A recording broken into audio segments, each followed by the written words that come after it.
Welcome to I Could Never, a show about non-monogamy and the many ways it can look. I'm Genevieve from Chill Polyamory on Instagram, TikTok, and YouTube, and I am joined as always by my co-host and partner, Ishik. Ishik? Ishik. Is Ishik in the house? Is there an Ishik? Oh, that's me. Hey. That's you. How's it going? Hey. But it's not just me in the house. We're also joined by Marla Schreiber, also known as Polyamarla on TikTok and Instagram. And they are a relationship educator and therapist and author, specializing in non-monogamy and also specializing in being awesome. Thank you so much for being here today. Thank you so much. I don't think I put that in my bio, but I feel like I should add it in the future. Yeah, thank you. Just specializing in awesomeness. I mean, it is a special skill, and I would say that you have rocked it, so own it. Thank you. It's really nice to be here. Thanks, folks. We will hear more about how nice it is for you to be here. Or how awesome you think I am. And how awesome you are in just a moment. But before we can hear about all of that, we have to hear about another awesome thing. Always happy to have them here. And they are Viber Vent. A little icebreaker called Viber Vent, where we each take a beat to go around and talk about something we're either vibing about this week that we're happy about, or something we need to get off our chest and vent about.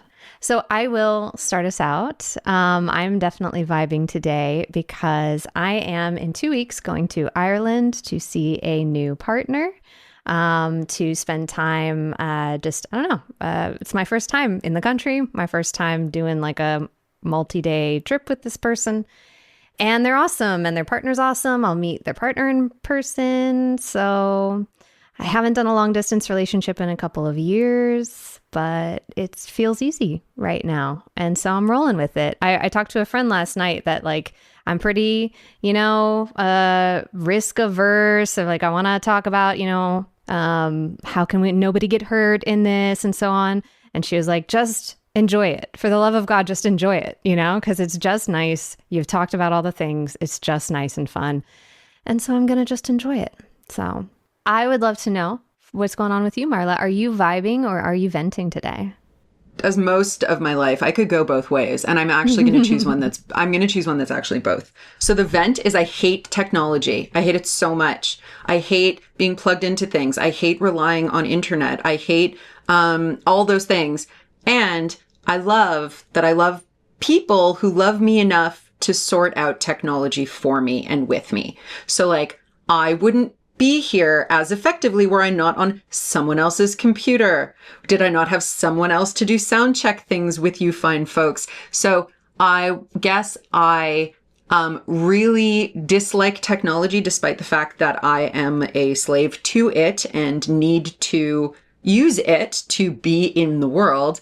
But also what a great thing that people that I get to love who love me back help me navigate the things that I'm not so good at. I don't know. You could say that was a vent or a little bit of both ways all you want, but that was a vibe. That's a vibe. You got good people. And connection and people supporting you, community, Well, how about you, Ishik? Are you vibing or are you venting? I really want to vent. Okay.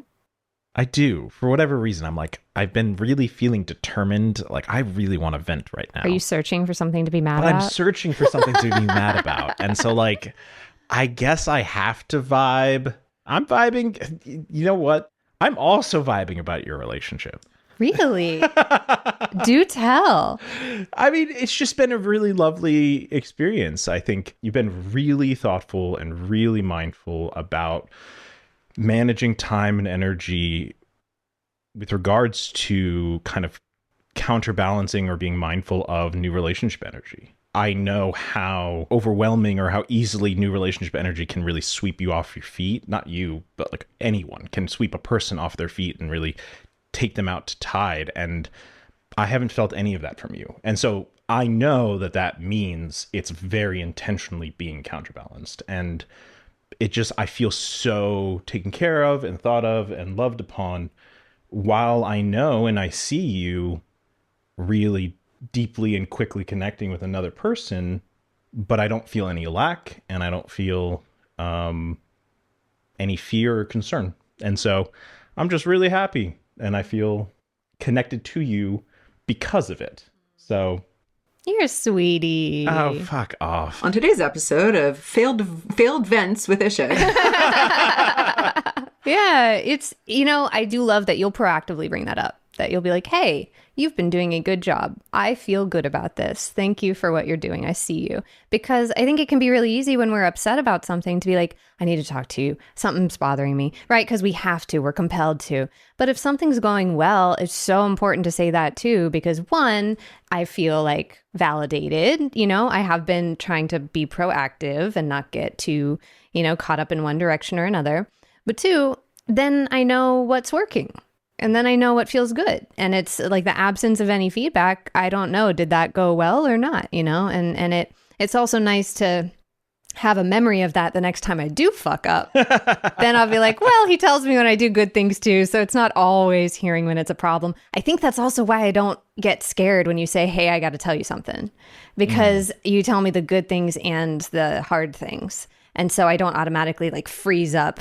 Well, plus I feel secure in our relationship, but that plays no part. It has nothing to do with it. But yeah, it's nice to know, like, it's not always bad news. Sometimes you're just thanking me or saying I did a good job. And I try to do that for you too, because you've done it for me and I know how good it feels. Well, Marla, welcome. Let's talk about you. Let's talk about your life. Let's talk about relationships. This is a show about non-monogamy and the many ways it can look. And I'd love to know how it looks for you. So if you could just start off and tell the viewers, the listeners, a little bit about, what non-monogamy looks like for you in your life. Yeah, I accidentally fell in love with one of my best friends on New Year's 2005. And we at first were like, this is a terrible idea. And then, our anniversary is January 25th. So it took us 25 days from me accidentally falling in love, deciding it was a terrible idea, and then being like, we should probably try kissing. And but at that point, we were already aware of non-monogamy. He was very clear that I'm not going to be your boyfriend. I can't call you every day and all those things. I was like, perfect, me neither. And he was like, and we had in most relationships, there were different interests in sort of sexuality and drive and stuff. And being non-monogamous from the start was a very easy way to navigate that. So it sort of started when we were 18-year-old hooligans. At this time in my real life, we live together. We got married legally on our 15th anniversary, mostly just to have a party, I'm going to be honest. We actually got married on January 25th, 2020. So literally Chinese Lunar New Year, 2020. So by the time we got back video footage and pictures and stuff, people were in circles and blowing bubbles and hugging, and we were just sitting watching, gripping our our bottle of wine, just being like, oh my God, what is the, everything felt like it wasn't allowed. But yeah, and I have another partner who I have been with for, we don't know the exact start. We met over 8 years ago in a kind of fun, sexy scenario. And I don't know when we just call that our anniversary. So it's been about 8 years. So we have a really low maintenance, high reward dynamic where she has a super busy job. She's also a parent. And so, we don't speak every day. We sometimes don't speak every week, but when we get together, we just spent Pride together and also we called it, I had a friend who I told him, we're going to a warehouse party, the three of us, myself and both my partners who are really great metamors, they just are very good at being in relationship. It's super cute. And my friend was like, oh, that's very polycore. So the whole night we were like, polycore. So yeah, lots of cute things that way. And then obviously the web extends with all the other people and their people, but those are the two kind of main squeezes in my life at this time. Okay. So when you were 18, you structured it that way from the jump. So how did you hear of that idea, or did it just come to you as the natural solution to things? I was super, super lucky. I'll give you kind of the TLDR, but it's that when I as a person who has a menstrual cycle, right? When I was watching TV ads and looking at the options as a kid, it was you can buy a pad or you can buy a tampon. And those were the options. And then one day I was like, wait, there's a freaking menstrual cup? Why didn't they tell us about this? Then I started thinking about capitalism and how it's not actually profitable, blah, blah, blah, blah. But no one told me about non-monogamy. Like, I never thought that, like, oh, it could exist because I hadn't created that structure or imagined that structure yet, right? But like, a friend of mine ended up taking a class with a prof who was just at the edge of retirement. And this man used to just show up to class and just ditch a hot topic and watch the class go back and forth about it for like 2 or 3 hours, however long the class was. But this man was polyamorous. He was like, again, he was probably like 64, polyamorous in the swinging community as well, had many children and would just talk about it. And it was wild because, you know, my friend had been sort of, what's the word? I want to say like proselytizing. Is that evangelizing? It's definitely, there was an evangelical like ferocity about the person I'm referring to is like a fiercely smart human being. But also, like, when something makes sense, like, she will die on that hill, right? Which is, like, pretty funny because she went on to cheat on her boyfriend under the, like...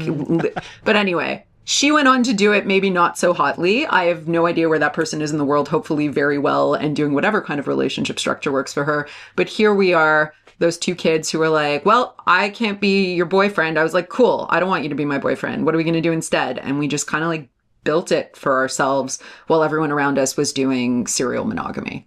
So what did that look like? You know, obviously, you know, there was a connection. You guys have been friends for a while, and there was care, and there was starting to become some physicality. How did the non-monogamy element of that look from the start and then kind of growing from there? I think that what was really helpful is that it was intertwined with our queerness. And when I say queer, I don't just mean sexuality. I mean it like in the most broad sense of like weird, misfit, very independent people, and queer, coupled with like the age of exploration, right? Like at 18, like, yeah, we'd each had like our sexual experiences a little bit together, but like most of it took off from that point, right? So what was really interesting is imagine a teenage boy, right? Like an 18-year-old teenager being like, listen, sometimes I'm going to need to do my own thing. Sometimes I might need to take like 2 weeks to just go like be with myself. I have, you know, experience. He had the language of stuff like depersonalization long before I knew what that was. Like he had the language of like asexuality long before I knew what that was. Real quick, what is depersonalization? I don't know what that is. It falls under the like dissociative umbrella where one sort of experiences as being like not inside themselves. Like there's a really strong like malaise that comes with it, or it's not a happy feeling, right? It's like being kind of disembodied and disconnected from the human experience in a specific kind of way. I am doing that. I just want to be real, like not full justice. So like, as I will not claim to be the dictionary on depersonalization. I just know that like my 18-year-old super sweet partner, as we were figuring out what we wanted to do in non-monogamy, was like, sometimes I go through this experience and I'm going to need you to back the fuck off. And I can't talk to you every day. And I can't do the things that we see as normative happening around us. And I was like, cool.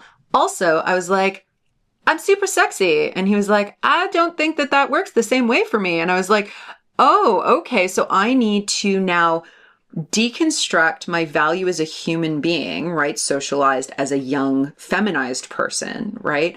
I need to deconstruct my value from my desirability sexually, because how do I believe that this person wants to snuggle and like do all the things that would frequently and had historically led to something sexual in a way that is actually just leading to something incredibly, incredibly intimate, but not always sex in that kind of like, I don't know, it's an escalator, I guess like the slide down into sex, right? So I like to imagine it specifically because your hand motions, it's like the escalator's here and then the slide's going down here. Yeah. So I think that was like just a huge part of it is he was super, right? Like, tropes of masculinity were like possessive, like you looking at my girl, right? Like all of that shit that we were just like so turned off by, right? And he was so not that person, right? Like he is a cis man, but like, and still identifies that way, but also has like so much deconstruction about masculinity and has done and does continue to participate.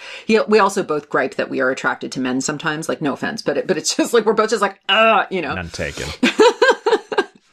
So yeah, but it was realizing like these gender role, like queerings, but also, yeah, just creating the space for us to like be individuals and together. And I think non-monogamy just made so much sense based on what we had to offer each other.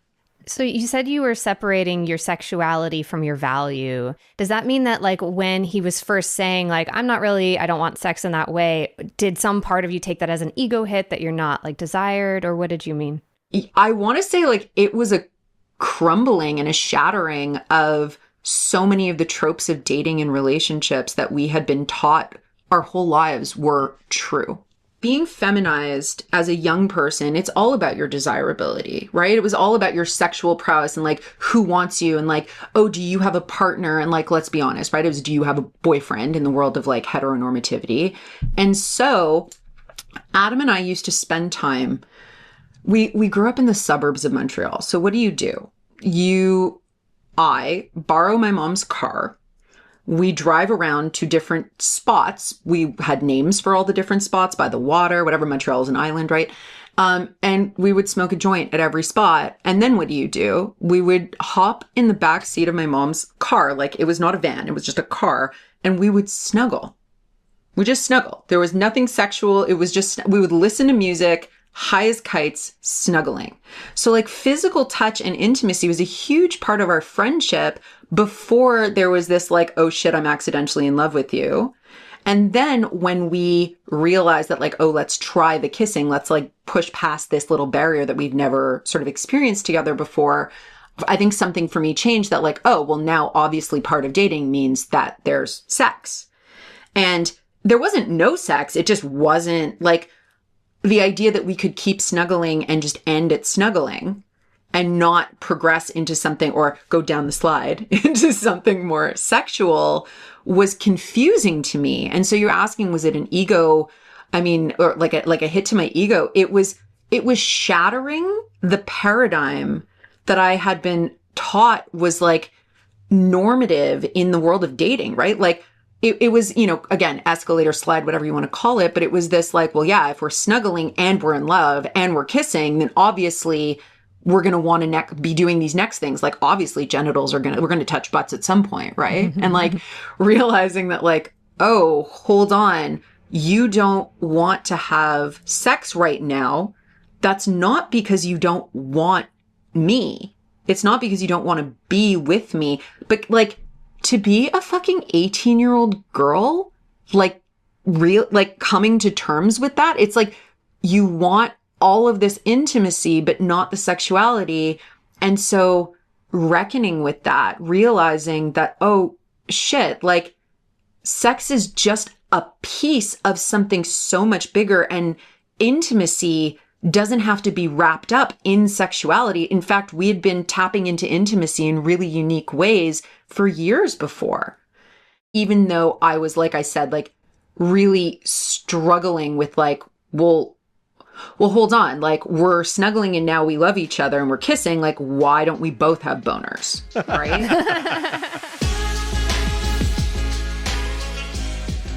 To my knowledge, you are the only person that we've spoken to so far on the podcast who had I would say like a pretty serious, important connection at such a young age that lasted through well into adulthood to present day, right? And so I think so often when we talk about the logistics of non-monogamy, there are still kind of conversations about like whose place do we go to, or like, do we get a motel or something like that if like somebody, if there isn't a shared space that can be used because both people have partners. But like all of those are very adult prospects, right? Like you didn't have places of your own. You didn't have motels that you could go to, like, and so I'm kind of interested in, as you were continuing to be a very sexual young person and wanting to have connections outside of this like very special connection that was forming. I'm certain that we have, if not young viewers or listeners, at least young people who engage with your content. And so I'm super interested to know, like, yeah, how did you manage that? How did you navigate the logistics of that, especially maybe with adult and parental figures who probably didn't understand or even had hostility to the idea? You find a way. like, did we have a favorite accessible washroom on the 7th floor of Concordia University? You bet. Were there some defiled parks? You bet.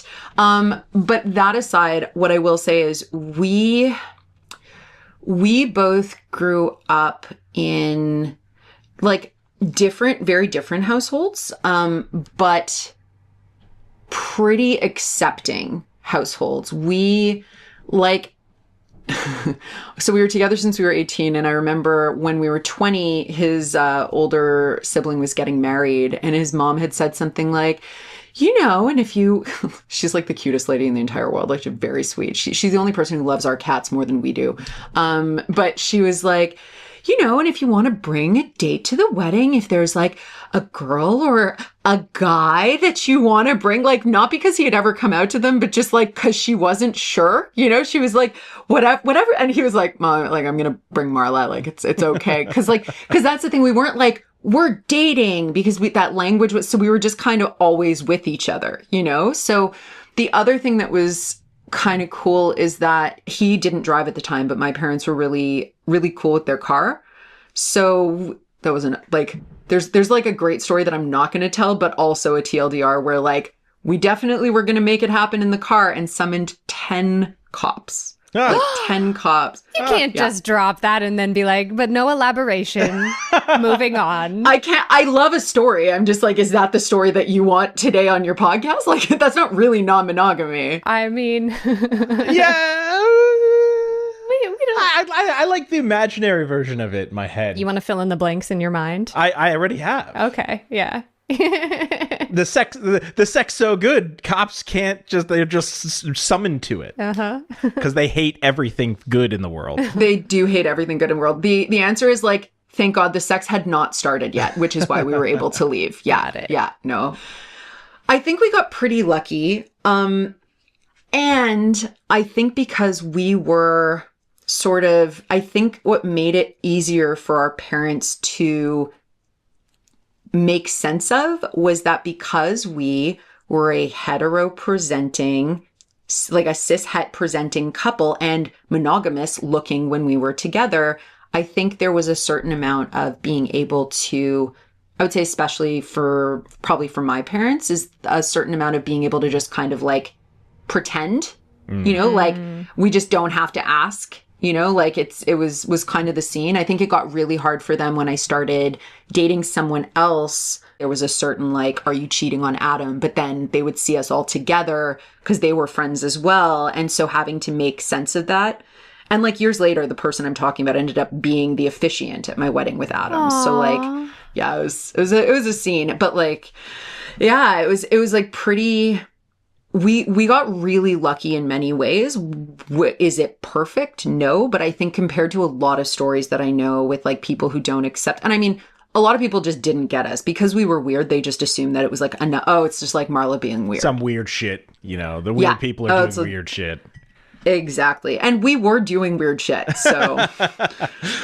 So when that started getting put into kind of your parents' face, that sounds like a way more hostile version of it, but like, it was in their face. Once they were confronted with it and they couldn't kind of look away or pretend that it was something else. Yeah. Did you end up having more direct conversations with them, and kind of how did those go? This person that I was dating was also queer, also transitioned to they them pronouns and changed their name while we were together.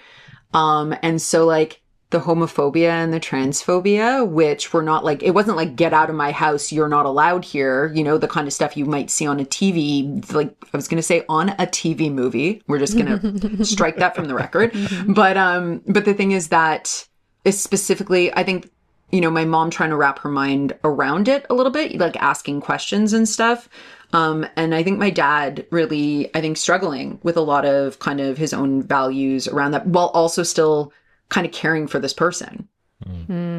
I can't remember distinctly. Like, I don't have memories of coming out to my family. It was kind of a like, Marla's doing Marla. Like, I was weird my whole life. I think they had just come to accept that there was like no reining me in.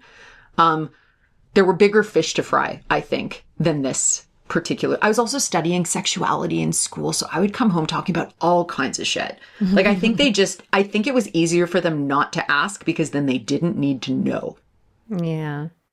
And it is wild. And I think it's a common experience where like a partner who maybe is the first serious looking partner to the extended family, it's a lot more permissible. Or if it's a straight looking pairing, it's more permissible. And then the more points that you go away from the norm, the more people get agitated and might not even be able to tell you why. Yeah. Just in case anyone's listening and is like, yeah, you know, like I am getting the shorter end of the stick. You might be, you know, depending on whoever you're talking about, their biases. Well, it's the normativity of couples privilege, right? Like, you know, when I talk about mononormativity, where again, like, oh, you're a couple. So it was at the same time while I would have been dating this other person I was telling you about.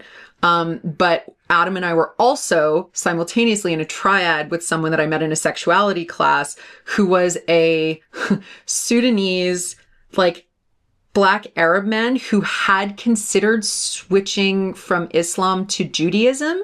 And so he came with me and Adam to my family's Passover and was like reading Hebrew for Passover.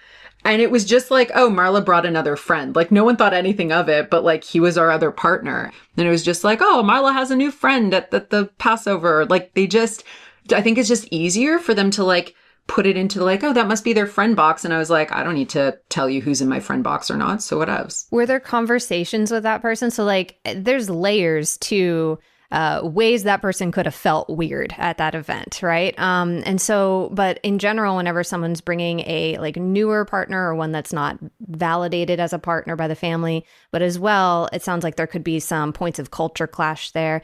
How did you talk with them about how to take care of them? Or did you proactively think of ways to make that easier for them? I am going to be totally honest. At maybe 23 years old, we just kind of raw dogged it.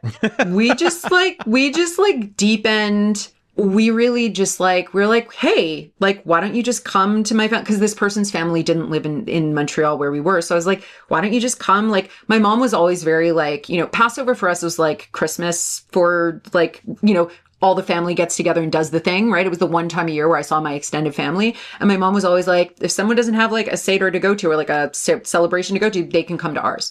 So I did over the years always have friends just coming in like who didn't have somewhere to go to. And someone was like, yeah, why not? If we have space, we have space for them. And so there was just I let everyone know that my family's really extra and like they're going to sing a lot of weird things and you're going to hear tunes you've never heard before, but there might be a guitar. Like it gets weird. That dynamic, that triad, we were in it for 2 years while also I was dating that other person. But Adam and I were in this triad with this person for 2 years. And you know, it was only in the end where we found out that this person was feeling left out and we didn't have the language of couples privilege. And in my head, I was like, but we included you. We like traveled to see you. We did all these things to try to make it not that way, but it was still obviously felt. And I think probably for many reasons, it was, yeah, I would do things very differently now than I did then for sure. I mean, I think you can even hear it in like, when you're speaking from your present place, I would do things differently. Whereas when you were speaking about how you spoke to them at the time, it was we included you, right? And so I think even inherent in it, it was thinking about it from the perspective of the couple doing something with them versus now it's I would do things differently here. Absolutely. You know, now that I know how to be more proactive about, because that's what you were really asking, Genevieve. It was this thing about like, how were you proactive? And I'm like, girl, I was not. Yeah. And so I think now it's such a different world of care and like tenderness and asking people like, what do you need? What would be helpful? You know, people think of like pre-care and aftercare as part of like a BDSM kind of situation. But I think for me, it's like pre-care and aftercare is part of like being in relationships, like being relational. I think for any of our newer, people who are less experienced in non-monogamy, who might not be familiar with some of these terms of mononormativity or couples privilege, would you be willing to give a brief definition of some of them? Yeah. So when I talk about mononormativity, so anything normative, right? When we think about it's things that we take for granted as the status quo, stuff that we've always known to be reality without really having to think about it, right? So like the one I was saying earlier, it's like, oh, well, we're kissing and we're snuggling and like, well, obviously we're going to go down the slide to have sex, right? That's the paradigm of, I'm not even sure what, maybe heteronormativity, probably some other stuff in there, right? So mononormativity, normalization of monogamy as the correct, and for those of you who aren't looking at me, I'm making air quotes, but the right, most correct, most quote, ethical way of being in relationship, right? And so within that, right, within this paradigm of monogamy, we also see couples privilege is like, it's kind of the backbone of mononormativity, right? And so if you look at the way our society is designed, even living situations, right? If we co-live, right? If I live with my partner, it's much more affordable to live, right? Than for people to live on their own. If we think about things that are designed for partners, right? Even signing like a lease, it's designed for one or two people. I remember when I was living with roommates, it was this whole thing to get a third person on a lease, right? And for folks who live in, polyamorous and or other kinds of non-monogamous webs, right? Who have more than two people, that can be a huge challenge, right? Couples privilege, literally just the law, right? Legally, we see sort of the setup makes it easier for people who are in a couple. So I appreciate the nuance that you're giving to it, because there are some aspects of it that as individuals, we can't just opt out of, right? And with all of the legal things. And I do think a trickier, sneakier thing is the way that it can creep into our thoughts. And people struggle with that a lot. So I'm curious if you have an example of maybe like even a recent thing that happened to you where you're like, oh, mononormativity. I think actually one of the things that brings up, I think, couples privilege for me a lot is that, so we live together and we live together just outside of like a big city, right? We live outside of Toronto, Canada. But we moved we were living in Toronto and then we moved here about almost 5 years ago now, but our other partners are still there. So we have like short but long distance, dynamics. And so the way that he in one of his other, also for 8 years partnerships, the way they navigate it is they spend about a week together every month, give or take, right? Like a couple of days. And sometimes it's, every 5 weeks or whatever, but they spend about a week together. And so what that means is that I get about a week a month, give or take, by myself. But what happens in that time is I become so hyper aware of the fact that I'm changing the cat litter by myself. I'm feeding the cats by myself. I'm taking out the garbage by myself, doing whatever is needed around the space by myself, that when I am living with a couple, I take for granted.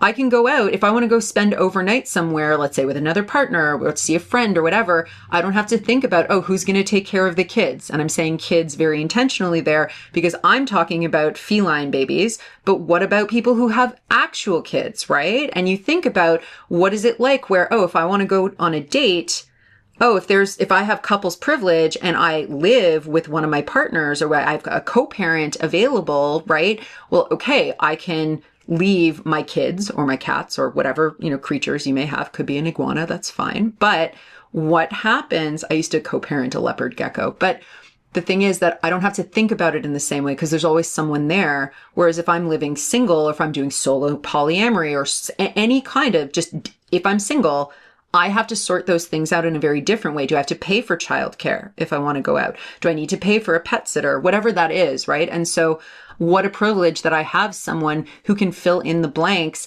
that maybe I don't do as well on my own.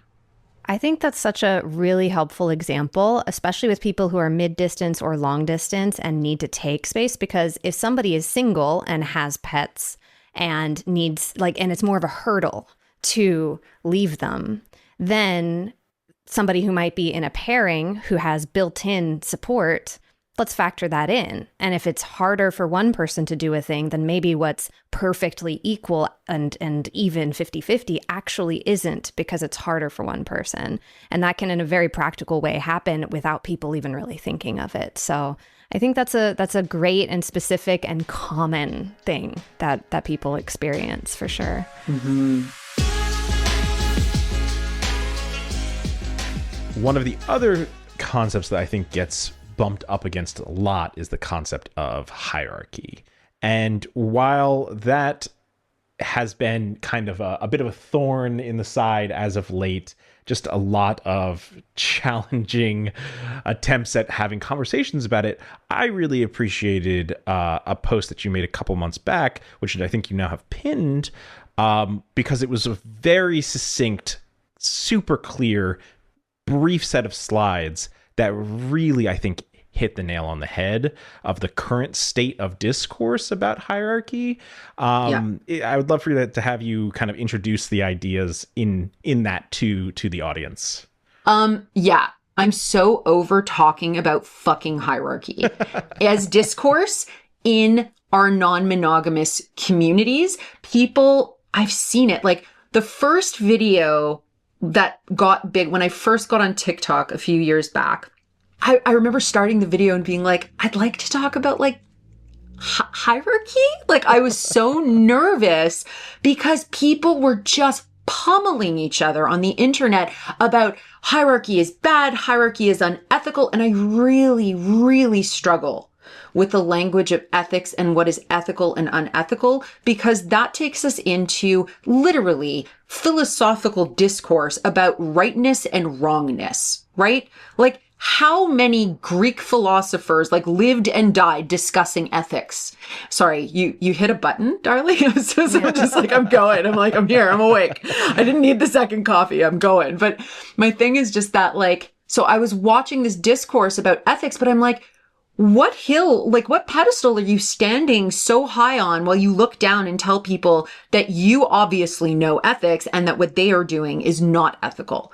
And are there things that are genuinely unethical, right?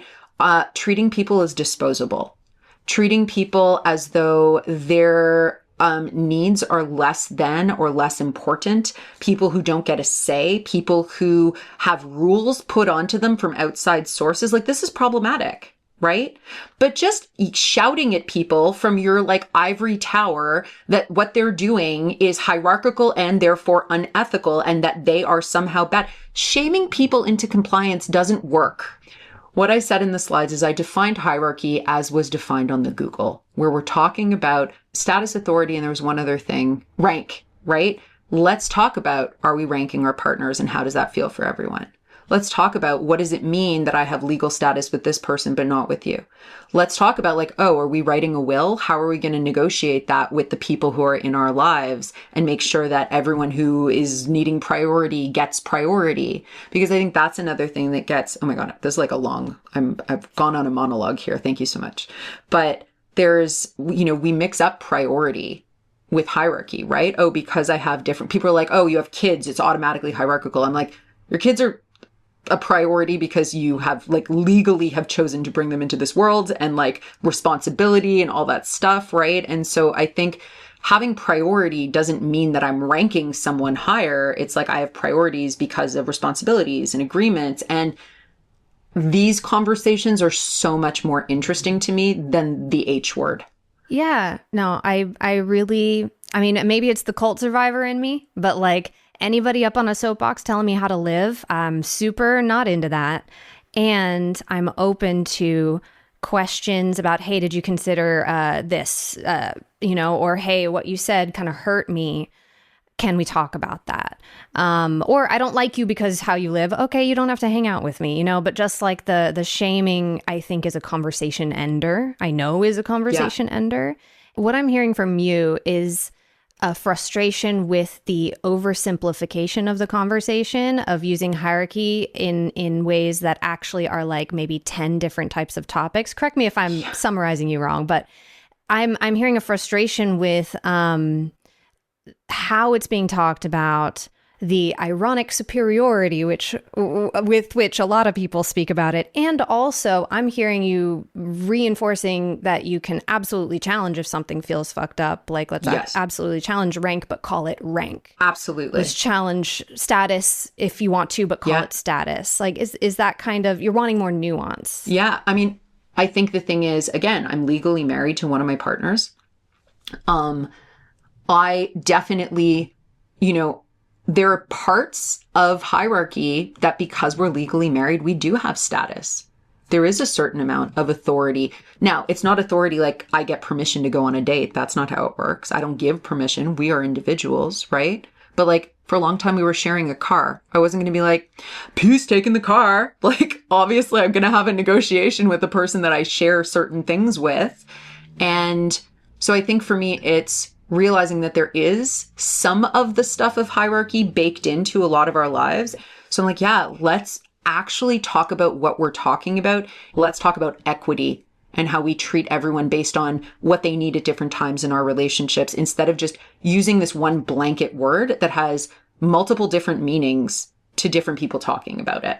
Yeah. And I think that idea of getting clarity was one of the things that I liked the most, because I do agree that the biggest issue about the conversation is that people have totally different definitions of what it means. How I talk about it and what it means to me can be so different than somebody who's just engaging with the word, right? And I think what you said is kind of like the cap thought to the whole thing was that you are interested in asking questions about how it looks and how it works. And then once you get clarity on how it looks, assessing, is that what I want for me, right? Yes. And potentially entering into a dynamic, right? Instead of trying to lean on a word like hierarchy or anti-hierarchy and having some association of good or bad or ethical or whatever, it's like, what does that mean, right? Does that mean that you won't be able to take the car, right? Like, does that mean that you're going to have to take care of the kids, be they furry or non-furry? Like, what does that look like for your time and your energy and your availability? And what level of escalation you do or don't want with a new potential connection. Like, how does that fit me into your life? And then questioning off of the specific answers of that, what is that? Do I want that?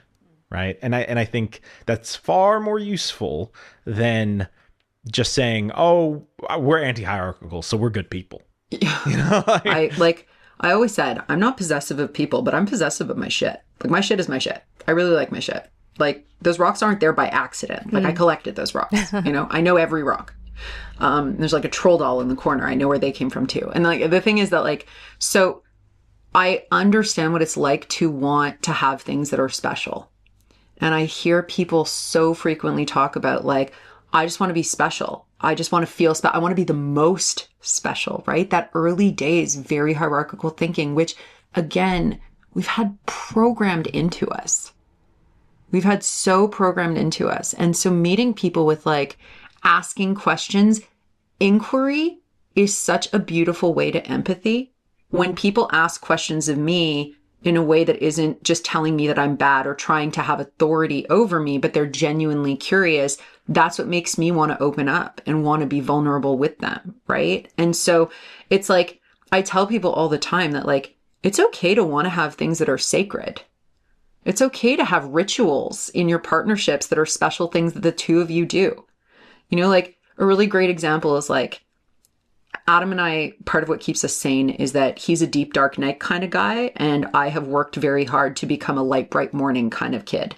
And so he tucks me in every night. And one of the shticks that we have, I've never said this out loud to anyone who's not him or my other partner, but now you know. Now everyone will know. But part of tucking me in is every night I put on lip balm before I go to bed. And as he tucks me in, he gives me a kiss goodnight and does this little thing where he goes, from the lip balm. It's like his little shtick. It's like, it's very cute. My other partner knows that that happens too, right? Because like when we're going to bed, she'll give me a kiss and I've got the lip balm. And I told her one time, like, oh yeah, like Adam does this like funny noise. And so one night while she's like tucking me in and gives me a kiss, and then she goes, Aww. and so it became this thing, but it's not to take it away from him, but it's to honor him. And there was one night where we were both crashing there, and like he was just on the couch in the other room, and she did it like extra loud. So he was like giggling on the couch about this like thing. And it wasn't to take away. It's this way where we can have like honoring each other's special thing, even though it's like, you know, from coming from a place of love and care, as opposed to like, oh, I want this special lip balm kiss for myself, you know? And I'm giving like a silly example that's like, it's quite sweet, but I think, you know, it's never going to feel the same when I'm getting tucked in by one partner versus the other partner. It's very different. Also, like, Adam doesn't like little big spoon, or sometimes I've heard it called jet packing, where like a smaller person is the big spoon. Like my partner's teeny weeny and she is absolutely the big spoon. It's very cute. But like we have our different dynamics, but explaining to people that like, hey, you were taught to want to feel like someone's before anyone else. How do we deconstruct that in a way that doesn't take away from you still feeling like you matter? And that's a process. One thing that I'm kind of synthesizing from what both of y'all are saying. So you mentioned, Marla, it's a conceptual conversation, which I agree. It's very much intellectualized. People go from this like heady place with it. Mm-hmm. And then you were saying, Ishik, of like hierarchy versus anti-hierarchy, and like the good person box, bad person box.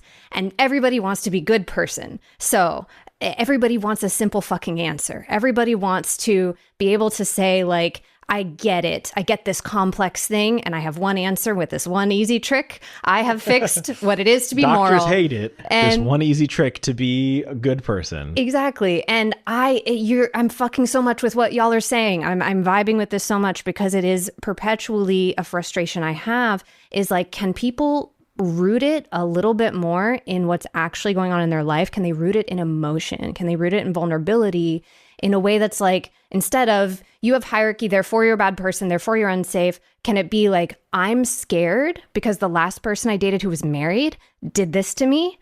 Would you do this to me? How would we talk about it? Yeah. Right? Like, can you actually be vulnerable with it? Because then you actually might get the problem solved. And who knows, maybe that person is an asshole and would mistreat you. One, you'll find out more precisely because maybe they think hierarchy bad. So therefore I don't have hierarchy, and you didn't actually get your question answered.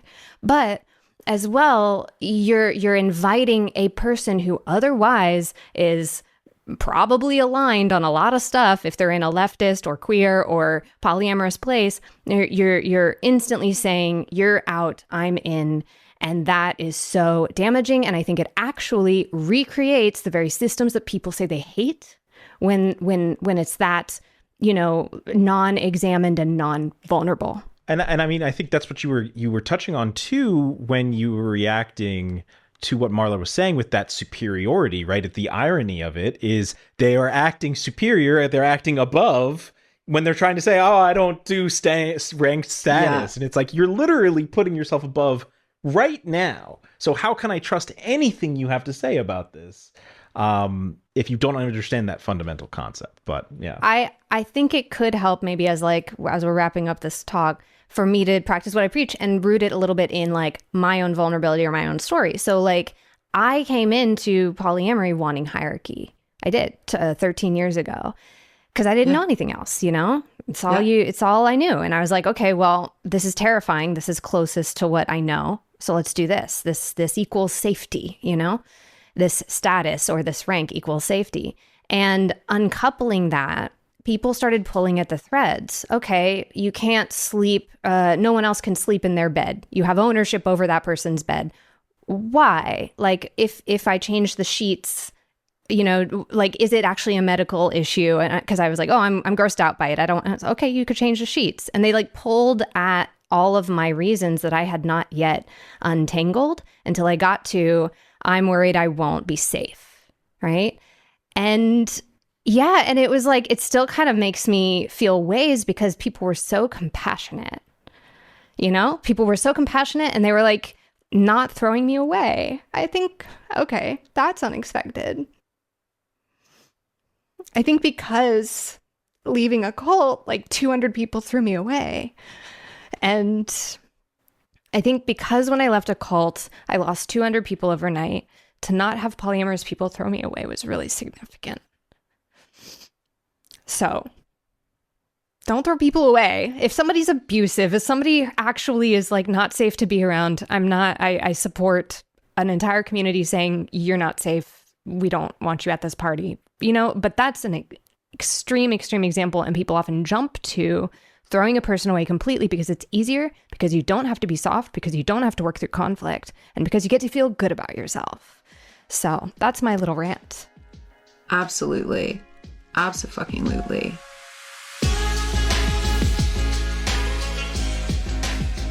Well, thank you so much, Marla, for joining us today. It was just so many. I could talk to you forever. It's so easy, and I vibe with so much of what you say. So, just thank you for being here and sharing. Yeah. Oh, thank you. Yeah, I'd love to invite you to share where people can find you if they want to follow you or get to know you better. Of course. So Polyamarla, like Polyamory, but with Marla, is my handle on social media. So TikTok, Instagram, a little bit on the YouTube, which I would love to be dedicating more time and space for, because as you may have noticed, I was made for long form content. The algorithms are terrifying. I have a newsletter, polyamarla.com. It's the best way to stay on top of like workshops and offerings and events that are coming up. I think is probably the best way. So yeah, but you can find me as Polyamarla or at polyamarla.com for all the things. And what's your book? Oh yeah, it's right here. I have a copy of it right here because it's called Non-monogamy and Defying a Paradigm. It's this cute little dude. You can see we're doing a book launch shortly, and I'm trying to figure out, like, I've been going through it to be like, what parts do I want to read at my book launch? But yeah, Non-monogamy and Defying a Paradigm comes out, depending on when this comes out, but it'll be out officially on August 1st, 2025. Available at all the places where books happen. And also I audio recorded my own audiobook, which was a vibe. So that's a thing for those of you who prefer to listen to your literature. That's a great way to do it.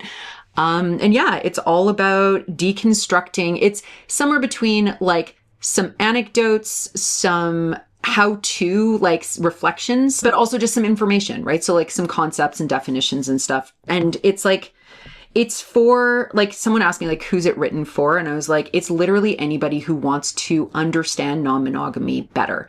Like, my dream would be not just non-monogamous folks, not just people who are brand new, but maybe people who, could use to reflect a little bit later in their journey, but also, oh my gosh, for the service providers, for the therapists, the doctors, the anybody who supports people in any way, if they could pick this up so that they could do more helpful things for people in our communities, that would be amazing. That is the dream. I highly recommend everyone listening or watching to go check out their page. Marla's got a bunch of really awesome stuff. And yeah, we referenced some of it. Super great. So check out the Instagram, check out the TikTok, and check out the book. And if you are looking for more non-monogamy content, Genevieve, as always, is on TikTok and Instagram at Chill Polyamory, as well as on YouTube, also at Chill Polyamory, where she talks about film and TV representations of non-monogamy. So you can support those projects and this podcast directly if you want to, if you like what we're doing, at patreon.com/chillpolyamory. There, I also have a library of a couple hundred resources, as well as live chats that I offer and pen pals if you want somebody to talk to. So that is patreon.com/chillpolyamory. And for everyone listening and watching, just remember that just because you've never done something before doesn't mean that you can't do it. Bye. Bye.